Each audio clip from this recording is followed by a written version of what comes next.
Welcome to a video over DIY dollhouse magnet walls. This is a technique that I've come up with as I'm working on my Beetlejuice dollhouse. The reason for this is because typical dollhouses have a few ways that you can peer into the interiors. They're either completely open on one side, which means you are missing some walls, or they have hinged walls that open. One of the issues I had with the Beetlejuice dollhouse design is that the exterior of the house is as iconic as the interior. So I wanted it to be a complete house by the time I was finished. And it would have been incredibly difficult for me to figure out how to hinge open all the different sides because there's rooms that you can really only see from certain sides of the house. So the best solution for me personally was to be able to make segments of the wall that you could simply take out and look inside. So far, I'm really happy with this technique and I think it will be beneficial in the end. I have not finished this project yet. However, I have had several people say that they really wanted a video solely on the magnet wall technique. I have shown how to do it before, but it's buried in a longer video and kind of hard to look up and figure out where that information is. So now it is all in this video, and I hope that makes it easier for you to be able to create these walls in your own projects. I've brought out my little planning model just to show you how I started the process of figuring out where I wanted my magnet walls to be. You do not have to do this part, but it just made it easier for me to figure out what parts of the house I wanted to be able to see into. And I wanted to make sure not everything was a magnet wall on top of each other so that there were areas that supported the upper floors. You can do this however you want, but I added X's into the walls that I wanted to stay in place. And the other areas are options where I could put the magnet walls in as I started to build. The first thing I will cover is the materials that I use. I have only done this technique in a foam board, self-built dollhouse, but I do imagine you would be able to do this in wood if you had like a router where you could cut into the wood, and it would probably work in a cardboard dollhouse as well. The magnets I use for this are rare earth magnets. I will put links to all of these items I am mentioning in the description box below if you want to see exactly what I purchase. The rare earth magnets are very strong, so it makes it difficult to have them match each other because the pull is just so strong. I was afraid if I had two magnets next to each other, they would pull one or the other one out of the walls. So instead of doing magnet to magnet, I needed a piece of metal for the magnets to attract to. Cutting metal to the correct size is incredibly difficult, so I decided to go with pin nails. Pin nails are connected together. You can cut them apart so that you have the correct size. These are the pin nails that I use. Again, I will link them down in the description box below. I like it because you can separate them to the size that you need for this metal plate, because when they're connected, they're kind of one piece of metal. And then I can glue them in place and they will sit opposite the magnet. And for me, they create just the right amount of pull so that I know my wall will be secure, but nothing will be pulled out of the wall when I remove the wall from the project. Just a note about these little small magnets, make sure that you keep them away from children and pets as they are the size that's really easy to swallow. I make sure mine are in a secured cabinet. Now that I've explained all of that, I will put the original footage of when I created my first magnet wall into this video so that you can follow along, and then I will add some other footage on the variation I have made on the magnet wall throughout the Beetlejuice project. Before I do anything official in the house, I want to do a bit of an experiment with the magnets. These are the magnets I mentioned at the beginning of the video. They're very strong, and initially I was thinking that I would be using a magnet connecting with a magnet, but they're way too strong for that. So I'm going to be using pin nails, and these pin nails are the same ones I've used in my retro stove kit. If you've made that kit, you know exactly what I'm talking about. They come in these flat strips and they go into a nail gun. Well, I'm going to be using them as the flat strips, and so this is how they come, and all I do is take a pair of pliers or a pair of wire cutters and cut them apart, and then I get some flat rectangular sections of metal that the magnet can hold on to. So one side is going to have a magnet and one side is going to have a set of pin nails. I'm going to inset these into the top layer of foam.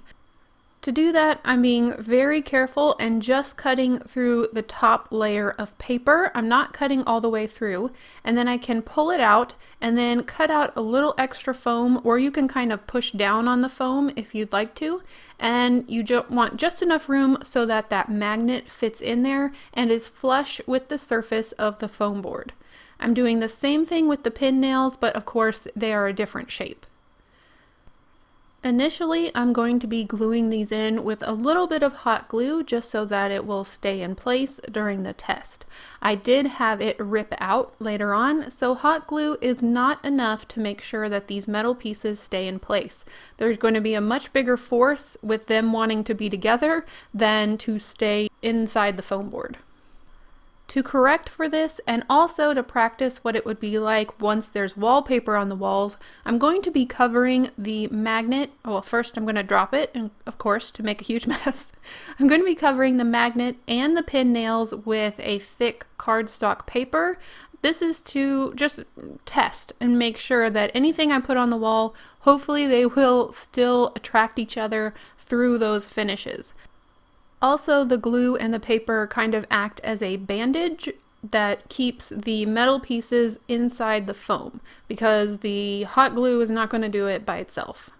So these work really well. I'm really happy with how much they're holding on, and I think this is going to work for the wall. So now, working on the wall itself, I'm taking one of my 9-inch wall pieces that I made before, and I'm marking out the distance that I need to cover that's going to go in this gap between the two wood poles. There's not going to be any wood poles on this piece. I'm just going to go ahead and cut that wall like I would any normal wall. The trick is I'm going to be cutting out a bit of one of the layers. As you can kind of see here, I've drawn out two 3/4 inch thick strips. These are what's going to be installed into the house itself that the wall is going to clamp onto. If it seems confusing now, it will all make sense soon, so bear with me. I'm going to mark out the same width on the wall, so 3/4 inch. I'm just using the previous ones that I marked out as a guide, and then I'm going to cut through one of the layers. Now remember, this is a double layer wall, so I'm just going to be cutting through the top layer of foam. The next step can be a bit difficult and annoying, and it sometimes depends on the type of foam board that you're using, but I'm going to rip off the top layer of foam, and what you're going to see left over, it doesn't look super nice, but it's the paper from the bottom layer of foam board that's glued on. What you'll see is that one of these 3/4 inch strips will fit in that gap. It will take a little bit to just kind of carve out that edge, but eventually I'm going to cover the whole thing in paper, and so it will look a lot better than it does now. Before I cut the 3/4 inch strips apart, I'm going to go ahead and mark out where I'm putting my magnets so that it correlates with where I'm putting my pin nails. They need to match up so that when I try to put my wall on the house, there's metal there that it can grab onto. I'm measuring 1 inch up from the bottom and 1 inch down from the top, and that's going to be the center point of where my magnet is going to be on my wall and where my pin nail is going to be on my 3/4 inch pieces. I'm not quite sure what to call them. I'll call them wings, the wall wings. I'm cutting them off now that I have them located. They are not covered with paper yet, but I did find again that they pulled out of the foam board. But as you can see, those little pieces fit in the gaps where we removed the other foam board really well, and this is exactly what I want. Before attaching it to the house, I am going to go ahead and put those pieces of paper because I don't want to have to mess with that or worry about the pin nails or the magnets pulling out of the wall once everything's glued in. For now, I'm just using some really thin printer paper because when I add the wallpaper, I don't want to add too much paper on top and then it being too thick for the magnet to grab hold to the metal through. I'm covering up both the magnets and the pin nails. So once those are done, they are ready to go into the house. Again, I'm using a combination of the Fabri-Tac and some hot glue, and I'm attaching those little wing pieces to the inside edge of the wood, leaving a gap for the outside edge foam board of the wall. Hopefully when I do the close-up you will see how that works. The inside thinner piece of foam board fits in between the wings, and then voila, you have a wall. I will show you a close-up of the magnet wall working. After I got everything glued down, I put it again under some books so that it could continue to dry through the night. If I have any inclination in my head that something may still be in the process of drying, I'm going to make sure that it is under something heavy so that it stays as flat as possible. Another place I used the magnet wall technique was in the Beetlejuice house kitchen. This one was a little bit different because it was such a long run of wall, but I still used the same technique and added the magnets to the outside wall and the pin nails to the inside wall. The only thing I would perhaps change about this was to put some extra support on the long wall. There were no other wood dowel supports here. Thankfully, this wall section will be strengthened when I add the ceiling piece in. However, I'm just pointing out that if you do have a very long run of wall, I suggest you add some support other than just the foam board in place. On the other side of the first floor, I wanted to add a magnet wall in where there's going to be the fireplace. So initially I made the magnet wall like I made it anywhere else, just a plain flat wall. And once that was working correctly, I could start adding on bits to make this piece a little more complicated.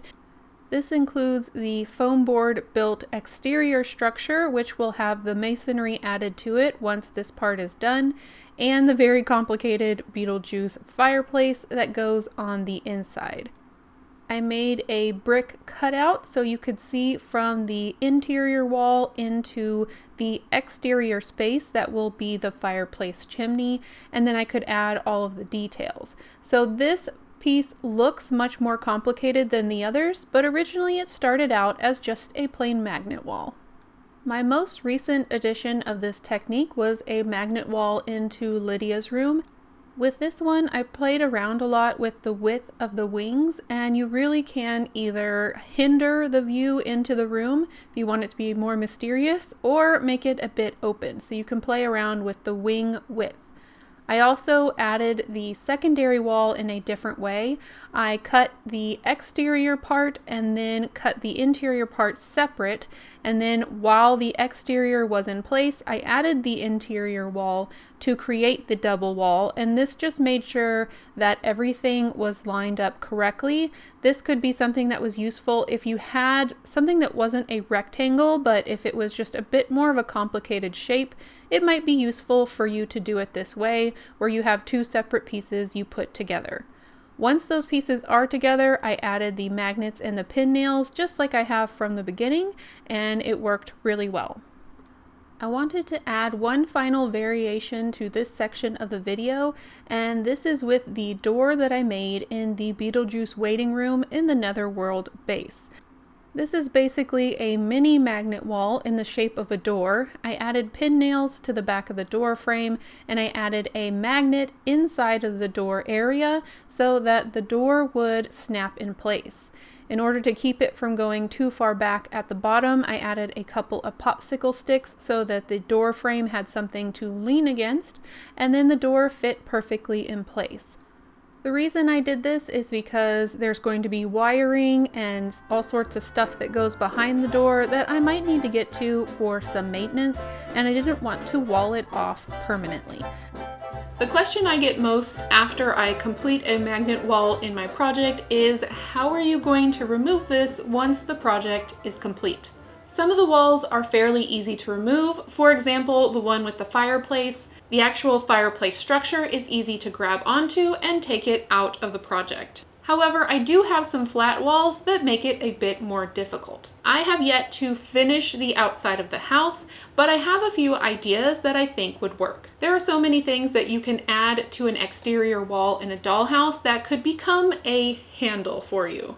You could create a flower box that goes underneath windows. You could create a gas or water meter against the wall, drain pipes, trellises that have ivy going up it. Whatever you add to the exterior of the wall needs to be securely connected to the wall itself to make a good handle. And if nothing else, you could put two very small bump outs, one at the top and the bottom of the wall, that make little handles that could either blend into brick or siding or whatever you want to put on the outside of the wall. If you paint it a similar color, it will blend in and people really won't notice unless they're looking very closely. I made a sample of this on Lydia's removable magnet wall that I recently created, and it works really well.